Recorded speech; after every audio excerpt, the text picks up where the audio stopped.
আমার সবচাইতে প্যাথেটিক খবর হলো পীরগঞ্জে আমার নির্বাচনী এলাকায় মাতৃসদন এই হাসপাতালে একজন প্রসূতি মহিলা, যিনি ফুটফুটে একটা জীবন তার। আমি নিজে তার এই খবরটা যখন পড়ি তখন আসলে একজন মানুষ হিসাবে আমার খুবই কষ্ট হয়েছিল। তাকে সেখানে প্রস্তুতি ছাড়াই বলা যায় যে সেখানে অপারেশনের জন্য থিয়েটারে নেয় এবং অপচিকিৎসা হয়। আমার যেটা মনে হয়েছে, এই বাচ্চাটা এবং মা দুজনেই সেখানে মারা যায় এবং এটা ধামাচাপা দেওয়ার জন্য চেষ্টা করে। আমি আজকে সেখানে পরিদর্শনে গিয়েছিলাম, গিয়ে দেখি মাতৃসদন তালাবদ্ধ, তাদেরকে সেখানে পাই নাই। আমি সেখান থেকে ফিরে এসেছি। এরপরে আপনাদের মাধ্যমে আমি দেশবাসীকে জানাতে চাই, আপনাদের সংবাদ মাধ্যমে, যে অপচিকিৎসার মাধ্যমে এইভাবে দুইটা প্রাণ অকালে ঝরে গেল। যে পরিবারের এই ঘটনাটা, একজন রিক্সা চালক, আর ওই মহিলার স্বামী গার্মেন্টসে চাকরি করে। তাদের একটাই সন্তান, এই মেয়েটা। বড় আশা ছিল তাদের নাতি নাতনি কোল জুড়ে আসবে, তারা একটা সুন্দরতার মুখ দেবে। কিন্তু দুঃখজনক হলেও সত্য, ওই রিক্সা চালকও হার্টের রোগী। আমি এসেছিলাম এখানে, কিন্তু তার সাথে কথা বলার সুযোগ হলো না, সে আর কথা বলতে পারছে না। পরিবারের সদস্যরা বাকরুদ্ধ। ছোট্ট একটা ঘরে তাদের বসবাস।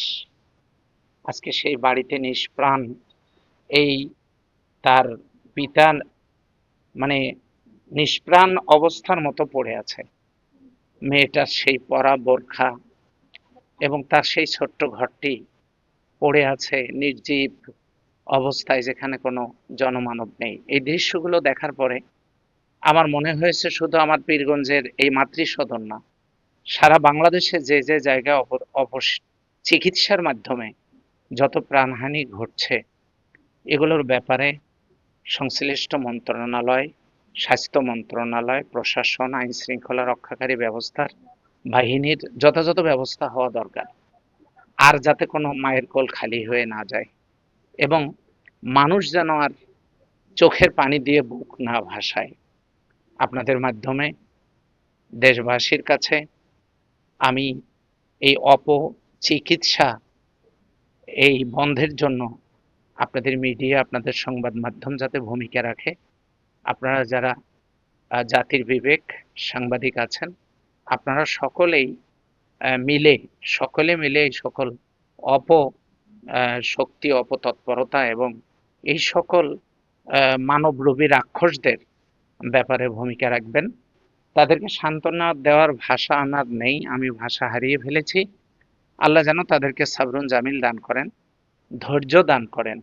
একমাত্র সন্তানকে হারিয়ে তারা কি অবস্থায় আছে আমি বুঝতে পারছি। আল্লাহ ধৈর্য না দিলে তারা বাঁচতে পারবে না। পাশাপাশি মেয়েটার বাবা হার্টের রোগী, আল্লাহ যেন তাকেও সুস্থ করেন। এই অসহায় পরিবারটার দিকে আমরা সকলে মিলে যেন তাকাতে পারি। আল্লাহর দরবারে আমরা তাদের জন্য দোয়া করি। তার শোক সন্তপ্ত পরিবারকে সান্ত্বনা এবং তাদের প্রতি সমবেদনা জ্ঞাপন করে আমি আসলে আর কিছু বলতে চাচ্ছি না। আমি আমাদের এই এলাকাবাসীকেও আন্তরিক ধন্যবাদ জানাচ্ছি। তারা এই দুঃখী পরিবারটার কাছেই আছেন, সহযোগিতা করছেন। আল্লাহ যেন সবাইকে হেফাজত করেন।